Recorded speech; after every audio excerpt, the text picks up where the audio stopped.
La polygamie n'était pas l'intention originelle de Dieu. Dieu semble avoir permis la polygamie pour résoudre un problème. Mais cette solution n'était pas idéale. Dans la plupart des sociétés modernes, la polygamie n'est absolument pas nécessaire.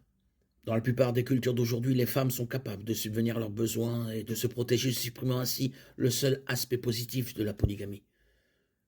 De plus, la plupart des nations modernes interdisent la polygamie. Selon Romains 13, 1, 7, nous devons obéir aux lois établies par le gouvernement, y compris les lois interdisant la polygamie. Que chacun soit soumis aux autorités supérieures, car il n'y a point d'autorité qui ne vienne de Dieu.